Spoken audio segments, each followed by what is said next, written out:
سلام دوستان، چطورید؟ امیدوارم حالتون عالی باشه. خوش اومدیم به یه ویدیو دیگه با من. امروز تو این ویدیو داریم با هم میریم یه موزه تازه تأسیس رو توی شیراز ببینیم. اسم موزه گل و مرغ.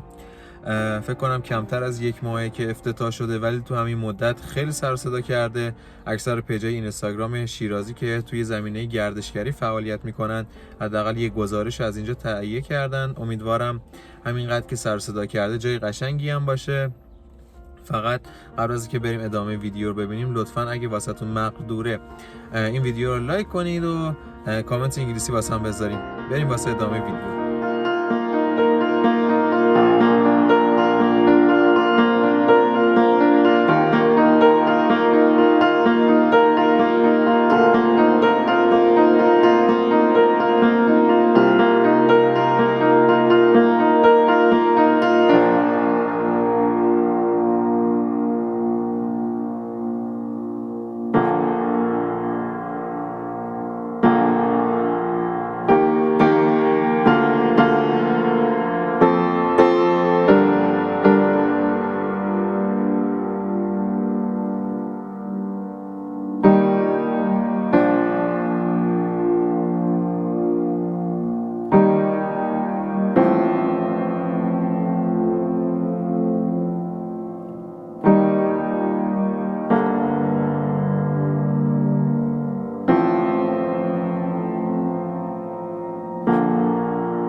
ایشون آقای آباد صاحب موزه گل و مرغ هستن که قراره یه سری توضیحات درباره اینجا بهمون بدن. بفرمایید آقای آباد. خدمتتون که عرض شود، این باغ بود، همینجا که ایستادیم باغ هست. اون قسمت که ساختمون منزل مسکونیمون بود که حتی دختر من اونجا دنیا اومده. خدمتتون که عرض شود، این در بزرگ ورودمونه. یه هشتی گل و مرغ و سی مرغه، هیچ کجا نیستش، منحصر. خب دو در ورود داره که اینا باید پرده در زمستونا پرده آویز میشه و زیبا میشه. بعد از اینجا که حرکت میکنیم به میگن هشتی دیگه بیرونید که برید در ورود. حالا بفرمایید داخل. شما بفرمایید.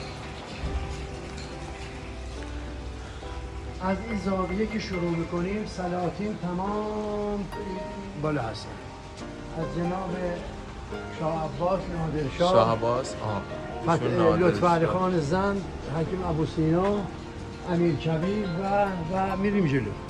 جلال الدین مولوی، جناب کریم خان که آرتیست خونمون هست، آرتیست موزمون هست. بله. برای که خیلی زحمت تو شیراز کشیدن. بله. مجموعه بزرگی درست کردن. یه حجاری پایین تو هیچ خونه نیستش الا تو مسجد وکیل.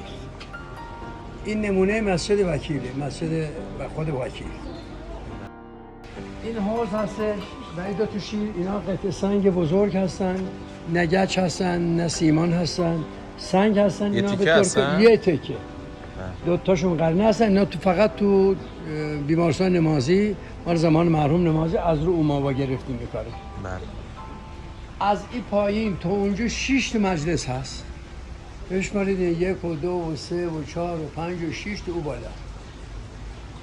او شکارگاه و اینم مجلس بزمه.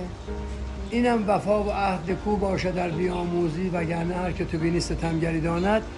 یوز پلنگ آهو رو نخورده، برعکس مردم که عذاب میدن.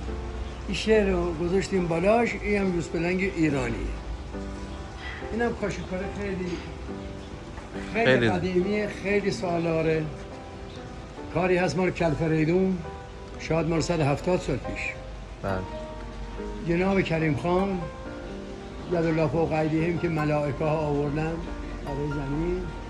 بعد اون سقف که نگاه میکنید اون شیرسرها، جناب آقای مجید سمیعی، جناب آقای محمود حسابی، جناب آقای فرشیان، جناب آقای خواننده بزرگ کیه؟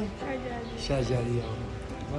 بریم داخل هم ببینیم. این قسمت هم با هم ترتیب ستون پنجه.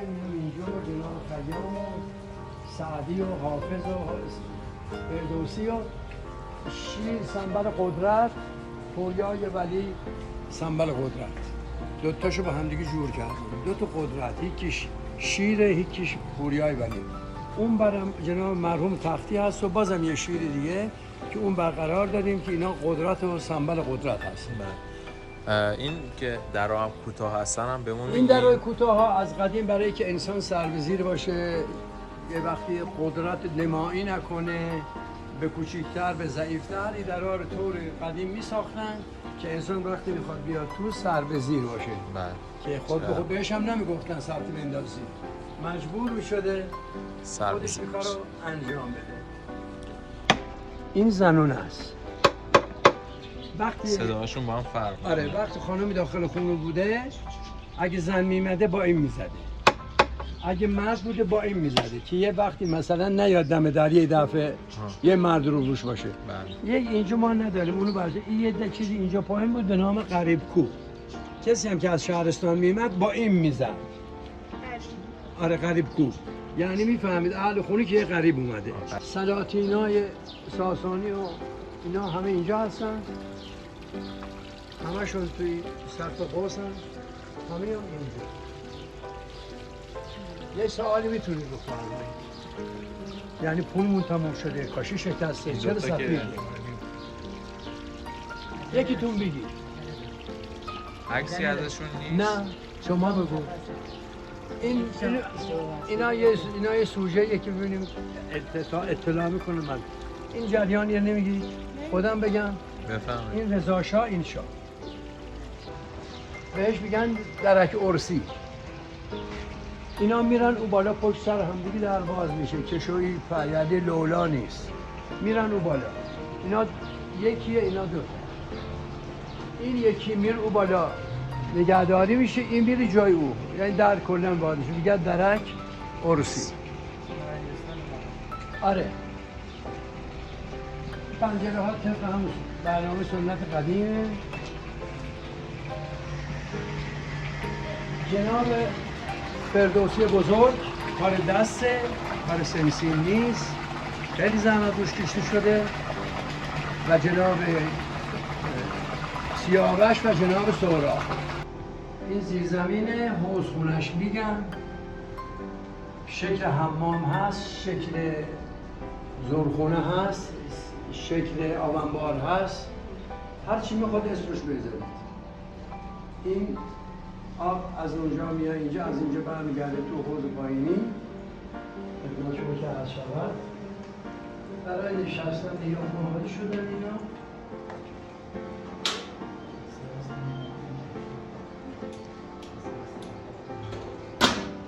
در زمان سال 62 حمله عراق به ایران و نزدیک بودیم به همین محل مال دولتی.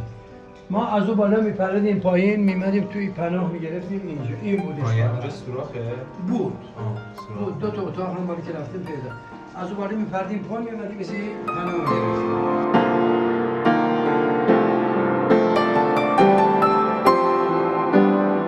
این تالار آینه است که از چپ تا سقف تمام آینه کاریه و هنوز قسمت از کارا مونده. اینها زمینه یک کاره که روش گل و مرغ میشه، مثل او زاویه. او زاویه تقریبا 90% تمامه. این هم همون زیرزمینی که الان درش تشریف داشتید. خدمت شما که عرض شود این کار مقرنس، معرق، درک مال زمان صفویه. این و اون دوتاش صفویه. خب حسنی که اینجا داره چیه؟ همه کارها قریه است. اگر یه درک اونجاست، یه درک اینجاست، یه ستون کارا مال مقرنسه، این معرقه. کار آینه و نقاشی. کار آینه و نقاشی. خوش آمدید. حال خیلی ممنون. ظروف گلمرغ هم اینا راست که اینجا معروف به گلمرغ، تمام ظروف گلمرغ، تمام اینا گلمرغ. بعد این کارهای دست خطه، اینا همش کتابایی که با قلم نوشته شده، با جوهر نوشته شده. البته اینا مرحوم پدرمه که ازشون استفاده می‌کرده. این مفاتیحه، حلیة المتقینه و کتابای دیگه و اینم مفاتیحه. او تسبیح 1000 دونه است. 1000 تا دونه داشته. قبلا علما به مردم میگفتن با شب آخر ما رمضان 1000 تا قل هوالله به ایستید بخورید. پدر ما هم جز هم گروه بوده. ما میستاده 1000 تا قل هوالله با این تسبیح بخونده تا سحر بشه. البته نه اینجور مثل من، باید اینجوری باشه. این تفسیر یه پا بالا باشه باید یعنی؟ با یه پاش بالا باشه تا سحر. یعنی ما میشستیم دورش پدر اون میخواند ما خواب بودیم. خب اینجا رو میگیم تالار مقرنس. خوش آمد. میگیم تالار مقرنس. این مقرنس درو معلقه. جای ندیدیم و شاید یه وقتی تو حرمای امامی باشه. تو حرمای امامی باشه. ولی اونا همه یه رو هستن و خود درو هست. و معلقه. دورم مقرنسه. این نقاشی ها تمام پشت شیشه است. چه نوشتهش، چه گلبان‌ها، اون همه بیرون بشن میگذار ما گفتیم ما گفتیم پشت شیشه نقاشی پشت شیشه. این فرش کف که درست کردیم که دیگه فرش پشم و اینا نباشه که از بین بره، از کاش درست کردیم که دیگه باشدش همیشه. شوکت خانم بچه اون طرف شمال و زن ثروتمند بود مال زمان کریم خان. انگشتر قیمتی داشته ببره بازار بفروشه نمیخره. به حکومت میبره میگه که اینو بگیر پول به من بده ازش میگیره بدلش میکنه. 2 روز بعد مثلا وقتی میاد میگه نخریدنی انگشتر تو بگیر. این میفهمه زن خیلی ثروتمند بوده و با فهم بوده. میاد شیراز پاری کریم خان. به کریم خان میگه که حال قضیه از قبیل یه هفته مهمون ما باش. قاصد میفرسته خوی. بچه خوی. میگه مالیات اونجا رو بده بیارن. اون انگشتر اصلی رو میده میاره جای مالیات. کریم خان انگشتر رو میگیره میده به صاحب به اون خانم. میگه تو برو. بعد میفرسته میگه ما انگشتر نمیخوام. انگشتر بدلی میدیم میبرن. کریم خان میگه ما انگشتر نمیخوام پول بده بیاره. انگشتر میبره حاکم میبره. کلاه میره سر حاکم. کریم خان یه همچین قدرت و فهمی داشته. اینو گذاشتیم جدیده. گذاشتیم که اگه کسی گفت اینا جدید بگیم نه اینا خیلی عمر دارن. سال 100 سال 200 سال عمر دارن ولی این جدیده. گذاشتیم که این کار جدیدی امروز درست میکنن اینا قدیمی هم. خب قبل از رفتنم بریم یه فال حافظ بگیریم و بعد بریم. کار جالبی کردن. خب دریچه 5 فال 4 فهمیدم. 4مش میشه اینجا فالنامه 4. ببخشید